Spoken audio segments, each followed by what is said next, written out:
الله 12 شهرا في كتاب الله يوم خلق السماوات والأرض منها 4 حرم ذلك الدين القيم فلا تظلموا فيهن أنفسكم وقاتلوا المشركين كافة كما يقاتلونكم كافة واعلموا أن الله مع المتقين فيا أيها المسلمون نصركم الله أطيعوا الله وأطيعوا الرسول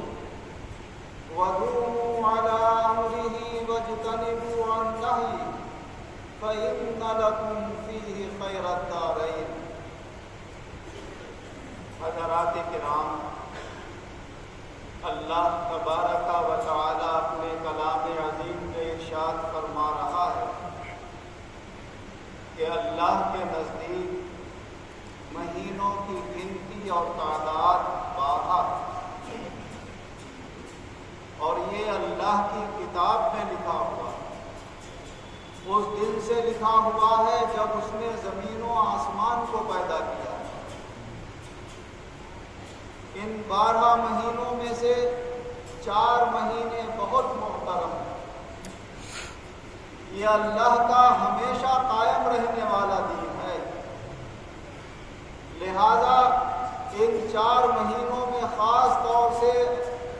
آپس میں ایک دوسرے پر ظلم و ستم مت کرو اور نہ اپنے اوپر کوئی ظلم و ستم کرو، اور مشرکین سے سب مل کر مقابلہ کرو جیسے وہ سب مل کر تم سے مقابلہ کر رہے ہیں، اور یہ جان لو کہ اللہ متقی اور پرہیزگار لوگوں کے ساتھ ہے۔ اللہ تبارک و تعالی نے اسلامی سال کے اعتبار سے جو سال کے یہ 12 مہینے رکھے، یہ صرف 1400 سال سے نہیں ہے، حضور صلی اللہ علیہ وسلم کی مبارک آمد کے زمانے سے نہیں، بلکہ یہ مہینے اللہ نے ہمیشہ سے مقرر کیے۔ ان مہینوں کا ذکر اللہ کی کتاب قرآن عظیم میں ہے، اور قرآن عظیم اللہ کا ازلی کلام ہے، وہ کلام جو ہمیشہ سے چلا رہا ہے۔ تو معلوم یہ ہوا کہ جب اللہ نے اپنے کلام میں ان 12 مہینوں کا ذکر کیا ہے اور یہ کلام ہمیشہ سے ہے، تو یہ 12 مہینے بھی ہمیشہ سے ہیں۔ ان 12 مہینوں میں سے اسلامی سال کے اعتبار سے یہ محرم کا مہینہ پہلا مہینہ مانا جاتا ہے۔ ایک طرف اسے سارے مہینوں میں اولیت حاصل ہے، تو دوسری طرف یہ ان مہینوں میں سے بھی ہے جو 4 مہینے قابل احترام مانے جاتے ہیں۔ حضور نبی اکرم صلی اللہ علیہ وسلم نے ارشاد فرمایا کہ زمانہ جاہلیت کے لوگ اپنے ذاتی فائدوں کی خاطر ان 12 مہینوں کی ترتیب کو بگاڑ لیا کرتے تھے، کبھی کسی مہینے کو آگے بڑھا دیا، کسی مہینے کو پیچھے ہٹا دیا، کیونکہ یہ 4 مہینے جو قابل احترام ہیں وہ عرب لوگوں میں خاص طور سے اس اعتبار سے قابل احترام زیادہ تھے کہ وہ ان میں آپس میں کتنی بڑی دشمنی ہو، کتنے ہی وہ بڑے ڈاکو اور لٹیرے ہوں، مگر ان 4 مہینوں میں وہ لوٹنا بھی بند کر دیا کرتے تھے، آپس کے لڑائی جھگڑے بھی ختم کر دیا کرتے تھے۔ لیکن انسان چالیں کھیلنے سے باز نہیں آتا، جن کے مزاج میں چالیں ہوتی ہیں وہ کہتے ہیں بھائی قانون تو صحیح ہے اپنی جگہ، مگر ایسا کرتے ہیں کہ اس مہینے میں ہمیں لڑنا ہے، اور ہے یہ محرم کا مہینہ، تو ہم اسے محرم کا مانتے ہی نہیں، سفر کا مان لیتے یا شوال کا مان لیتے، اس مہینے کو مان لیا کہ جس میں لڑنا جائز ہے اور لڑائی جاری ہے۔ تو یہ تعویلیں کرتے ہیں، ان چالوں سے آگے پیچھے کر دیا کرتے ہیں۔ حضور صلی اللہ علیہ وسلم نے فرمایا ان کا یہ آگے پیچھے کرنا، مہینوں کی ترتیب کو بگاڑ لینا، یہ گھومتے گھومتے اب اسی حالت پر آ گیا جو ترتیب اللہ تعالیٰ نے ان مہینوں کی رکھی تھی، اور آپ نے حجۃ الوداع کے خطبے میں فرمایا کہ اب پھر سے سال اسی ترتیب سے قائم ہو گیا جس ترتیب سے اللہ تعالیٰ نے ابتدا میں قائم فرمایا وہ 4 مہینے جو قابل احترام ہیں 3 مہینے ان میں سے لگاتار ہیں، ایک یہ محرم کا مہینہ اور 2 مہینے جو اس سے پہلے گزرے، حج کا مہینہ اور اس سے پہلے والا مہینہ جسے ذی قعدہ کا کہا جاتا ہے، تو ذی الحجہ، ذی قعدہ، ذی الحجہ اور محرم، اور فرمایا ایک مہینہ رجب کا مہینہ ہے جو رمضان سے 1 مہینہ پہلے آتا ہے، رمضان سے پہلے شعبان اور شعبان سے پہلے رجب، جسے خدا کا چاند بھی کہتے ہیں، جس مہینے میں حضرت خواجہ معین الدین چشتی اجمیری رحمۃ اللہ علیہ کی فاتحہ بھی ہوتی ہے، ان کے وصال کی تاریخ 6 تاریخ اسی رجب کے مہینے میں۔ اس لحاظ سے یہ محرم کا مہینہ ہمارے اسلامی اور ہمیشہ سے قائم رہنے والی اس سال کی ترتیب کے اعتبار سے یہ پہلا مہینہ ہے، اور اب انسانوں کے درمیان ایک رواج یہ قائم ہوا ہے کہ جب نیا سال شروع ہوتا ہے تو اپنے اپنے طریقے سے مبارکباد دیتے ہیں، کوئی کارڈ بھیجتا ہے کسی کو مبارکباد، اور آج کل تو موبائل چل پڑا ہے جس کے ذریعے سے ایک دوسرے کو مبارکباد دیتے ہیں، کوئی حرج کی بات نہیں۔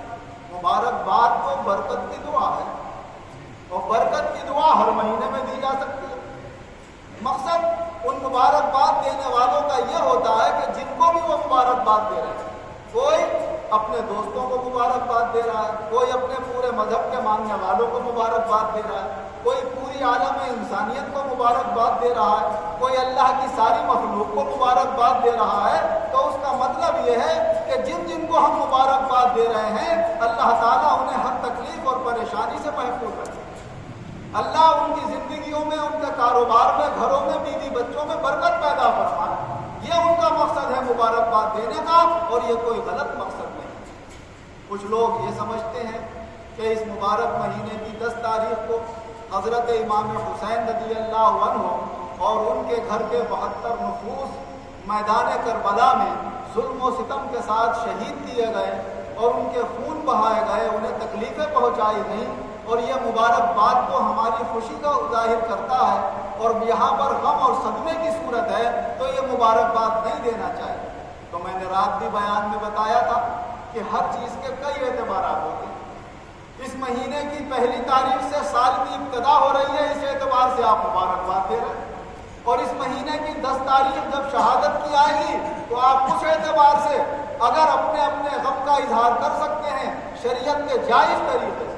وہ نہیں کہ کوئی سینہ پیٹنے لگے، کوئی صورت اختیار کر لے، یا امام حسین رضی اللہ عنہ کی شہادت کو اتنا اوپر اٹھا کر اپنے زندگی کا اور اپنے مذہب کا عین مقصد بنا لے کہ یہی ہمارا دین ہے، یہی ہمارا ایمان ہے، نہ نماز سے مطلب، نہ قرآن سے مطلب، نہ کسی اور چیز سے مطلب، بس اسی کے نام کے تعزیے اٹھا دیے اور انہی کے نام کا شور مچا دیا تو ہم سب سے بڑے ایمان والے ہو گئے۔ یہ حد سے تجاوز ہے اور اس کو اسلام پسند نہیں کرتا۔ سب سے پہلے ہماری نظر میں اللہ کا حکم ہے، اللہ کے رسول کا حکم ہے، ہمارا قرآن ہے، ہماری حدیث ہے، ہمارے اوپر جو چیزیں فرض کی گئی ہیں وہ ہمارے لیے لازم اور ضروری ہیں، اور اس کے ساتھ ساتھ ہمیں عقیدت و محبت ہے اللہ سے، اللہ کے رسول سے، اللہ کے رسول کے گھرانے سے۔ ایک طرف ہم اللہ کے رسول اور ان کے گھرانے والوں سے اپنی عقیدت و محبت کا اظہار کریں تو دوسری طرف اللہ اور اس کے رسول کے حکم کو بھی قائم رکھیں، کیونکہ انہی مسلمانوں میں سے ایک جماعت وہ ہے جو امام حسین رضی اللہ عنہ اور ان کے ساتھ والوں کی شہادت پر جذبات میں اتنی آگے بڑھ گئی کہ آج انہیں اپنے دین اور ایمان کی بھی پرواہ نہیں، شریعت کے بنیادی اصول کی بھی پرواہ نہیں، بس انہوں نے اس مہینے کے چند دنوں میں اس طرح اپنی عقیدت و محبت کا شور مچا دیا اور سمجھ لیا کہ ہم نے دین کا حق ادا کر دیا۔ یہ ہرگز اسلام کے طور طریقوں کے مناسب نہیں۔ اسی لحاظ سے اگر ایک طرف ہم محرم کے مہینے کو اس سال کی ابتدا مانتے ہیں تو ہمارے لیے ایک دوسرے کو مبارکباد دینا چاہیے، اور دوسری طرف امام حسین رضی اللہ عنہ کی شہادت کے اعتبار سے ہمیں ان کی مبارک زندگیوں سے یہ سبق حاصل کرنا ہے کہ دیکھو انہوں نے دین کو بچانے کے لیے اپنی اور اپنے گھر والوں کی جانیں قربان کر دیں، اور انہیں یزید اور ان کے فوجیوں نے ظلماً شہید کیا۔ اس لیے کہ امام حسین رضی اللہ عنہ اپنے گھر سے یزید اور اس کی فوج سے لڑنے کے لیے نہیں نکلے تھے، بلکہ کوفے سے، عراق سے مسلم بن عقیل جو آپ کے چچازاد بھائی ہیں، انہوں نے یہ خط لکھا تھا کہ یہاں سارے لوگ آپ کی بیعت کرنے کو تیار ہیں، آپ آ جائیں۔ اتفاق یہ ہوا کہ وہ خط راستے میں یزیدیوں نے پکڑ لیا اور اس کو پڑھ کر خبردار کر دیا یزید کو۔ انہوں نے تمام جنگوں کی اور لڑائی کی تیاری کری۔ امام حسین رضی اللہ عنہ بے خبر ہے، اپنے گھر سے اپنے تمام بیوی بچوں کو، چچازاد بھائیوں کو، بھتیجوں کو لے کر نکل پڑے۔ انہیں کوئی خبر نہیں کہ یزید کیا تیاری کر رہا، وہ تو نہتے خالی ہاتھ، ورنہ اگر جنگ کے ارادے سے نکلتے تو کیا 72 لوگ نکلتے، کیا بغیر ہتھیاروں کے نکلتے؟ پوری فوج کی تیاری لے کر نکلتے۔ اتنا تو کوئی بھی نہ سمجھ نہیں ہے کہ اپنی تھوڑی سی جانیں لے کر بڑی فوج کے مقابلے میں آ جائے۔ ان 10 یزید کی طرف سے 10,000 کے لشکر نے میدان کربلا میں آپ کو گھیر لیا اور موقع ہی نہیں دیا بات کرنے کا۔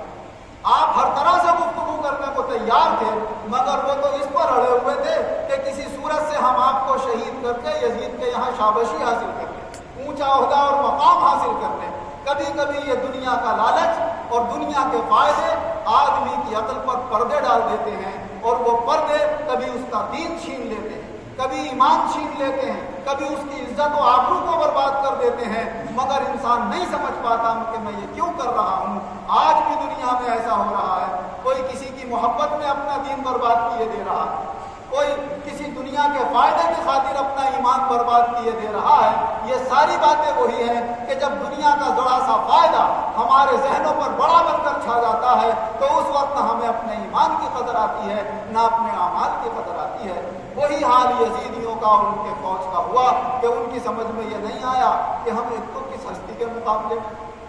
یہ ہم سے لڑنے نہیں آئے ہیں، ہم ان کو اگر جانے دیں یا گرفتار کر کے بھی لے جائیں تو ہم یہ بھی کر سکتے ہیں، ہم انہیں قتل کیوں کر دیں؟ یہ کوئی بات نہیں سوچی۔ اور پھر زمانہ جاہلیت کے لوگ جس مہینے کا احترام کرتے تھے، تم ایمان والے ہو کر محمد مصطفیٰ پر ایمان رکھتے ہو اور حضور نے بتایا یہ محرم کا مہینہ قابل احترام ہے، اس میں لڑنا جائز نہیں ہے، تم نے اس کی بھی پرواہ نہیں کی اور اسی محترم مہینے میں لڑ گئے۔ وہ پھر بھی چالوں سے یہ مان لیا کرتے تھے کہ یہ محرم کا مہینہ نہیں ہے، مگر تاریخ میں کہیں نہیں ملتا کہ یزیدیوں نے کہا ہو کہ ہم اس مہینے کو بدل رہے ہیں، ہم دوسرے مہینے کو مان رہے ہیں۔ نہ بدلا نہ کچھ، دھرمی اور ضد کے اوپر قائم رہتے ہوئے، محترم مہینہ قائم کرتے ہوئے، اور پھر بھی وہ لڑنے کو تیار ہو گئے۔ معلوم یہ ہوا کہ ان کے دلوں میں نہ اللہ کے حکم کی پرواہ تھی، نہ مبارک مہینے کا احترام تھا، نہ وہ احترام تھا جو رسول اکرم صلی اللہ علیہ وسلم نے اپنے امتیوں کو یاد دلایا تھا کہ یہ حسن اور حسین میرے جگر کا ٹکڑا ہے، میں ان سے محبت کرتا ہوں، تم بھی ان سے محبت کرو۔ اس فرمان کو بھی بھول گئے اور حضور کی محبت کو بھی بھول گئے۔ حضرت اسامہ بن زید رضی اللہ عنہ روایت فرماتے ہیں کہ ایک رات میں حضور صلی اللہ علیہ وسلم سے ملاقات کے لیے آپ کے دروازے پر گیا، میں نے دروازہ کھٹکھٹایا، حضور صلی اللہ علیہ وسلم چادر اوڑھے ہوئے باہر تشریف لائے، میں نے اپنی بات حضور کو بتائی،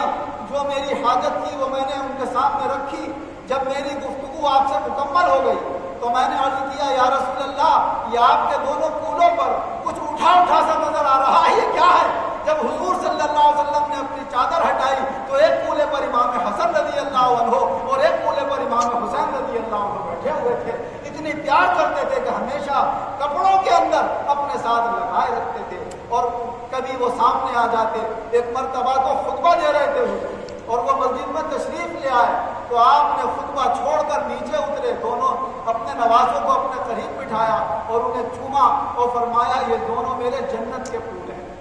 اور فرمایا اللہ تعالیٰ نے سچ فرمایا ہے، تمہاری اولادیں تمہارے لیے امتحان کا ذریعہ ہیں، یہ میرے بچے جب گرتے پڑتے آئے مجھ سے دیکھا نہیں گیا اور میں اتر کر ان کو اپنے پاس لے آیا۔ تو یہ وہ نوازے ہیں جن سے اللہ نے، اللہ کے رسول نے محبت کی ہے، تو آپ کے امتی آپ سے کیوں نہ محبت کریں گے؟ تو ایک طرف ہماری امام حسین رضی اللہ عنہ سے انشاءاللہ محبت قائم رہے گی، دوسری طرف نئے سال کی مبارکباد اپنی جگہ قائم رہے گی، تیسری طرف حضرت موسیٰ علیہ السلام اور ان کے ماننے والوں کی فرعون سے نجات، اور اس پر سب نے خوشیاں منائیں، محمد مصطفیٰ صلی اللہ علیہ وسلم نے بھی خوشی منائی اور فرمایا حضرت موسیٰ کی نجات پر ہم خوش ہو کر اللہ کی راہ میں روزہ رکھتے ہیں۔ یہ یہودی تو ایک روزہ رکھتے ہیں اور انشاءاللہ آئندہ سال ہم رہے تو ہم 2 روزے رکھا کریں گے۔ تو اس میں کچھ خوشی کے بھی واقعات پیش آئے ہیں، کچھ غم اور صدمے کے بھی پیش آئے ہیں۔ ہر اعتبار سے انسان کو حق ہے کہ وہ اس اعتبار کا لحاظ رکھتے ہوئے